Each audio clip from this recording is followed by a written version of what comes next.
Welcome back. Today I'm going to talk about the biggest topic ever, how to get funding for your nonprofit organization. It's the thing most nonprofit leaders struggle with the most, and I'm going to teach you how to do it.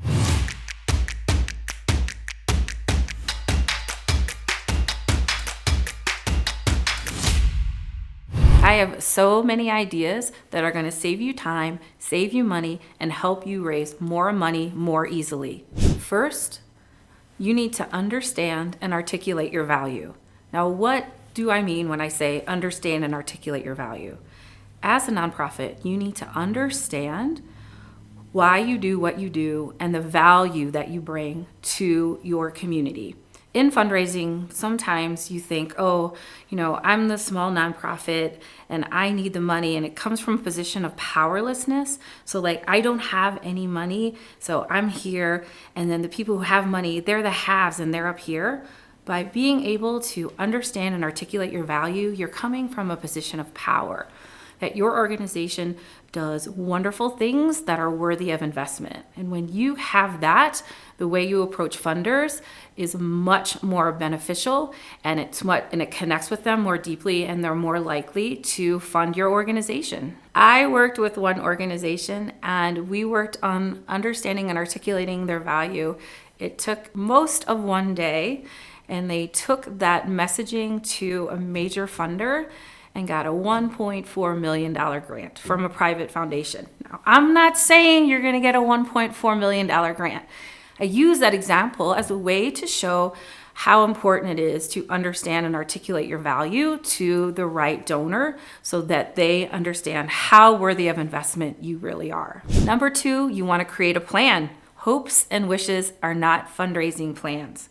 You want to know how much money you want to raise, who your audiences are, what you want to say to those audiences, and some strategies to get you there. Now, I'm a big believer in really focusing on what you're doing and why you're doing it, and letting the hows take care of themselves. But that doesn't mean you sit back.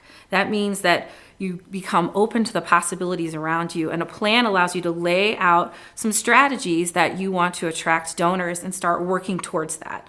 It also holds you accountable for keeping moving on your fundraising, because sometimes if fundraising is a little scary for you, you may hesitate and not do it. There's some fears around it. A plan can help you get into action and work through those fears.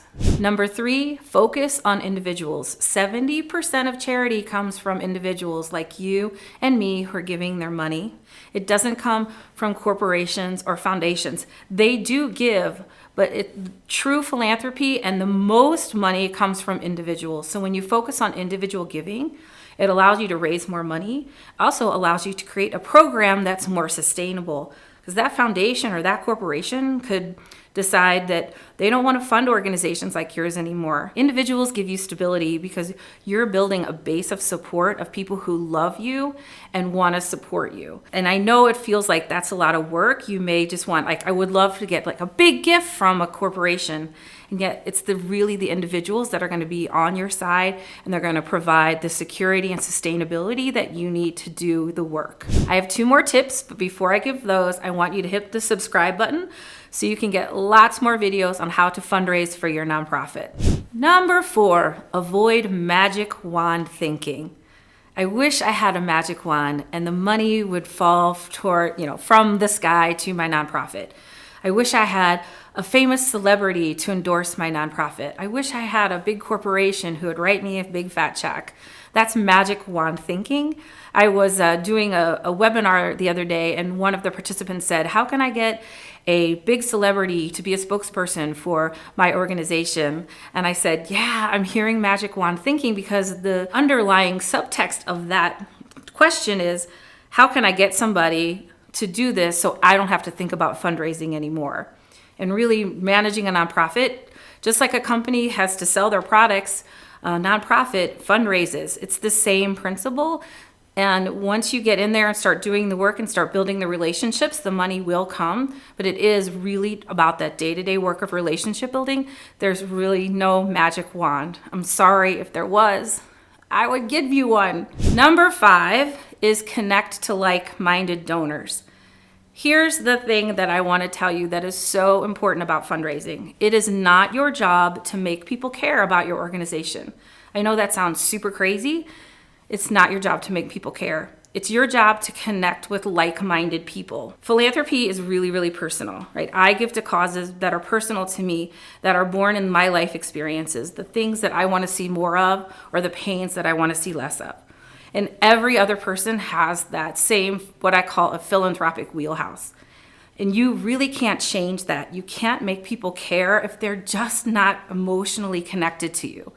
And over again, I see so many organizations that spend a lot of time and money trying to convince people to care. So you don't have to do that anymore. What you do need to do is be strong in your message. Remember, understand and articulate your value to connect with like-minded people who share your vision, who share your passion. Because those people are going to be the ones who stick with you. Those people are going to be the ones who really support you no matter what the circumstance. And number 6 is you lead with the heart. There's a saying, heart, mind, wallet. Fundraising is first and foremost an emotional connection. You may be tempted to lead with facts and figures, but really our charity, again, is born with our heart. It's born through our experience. So we want to make that emotional connection first.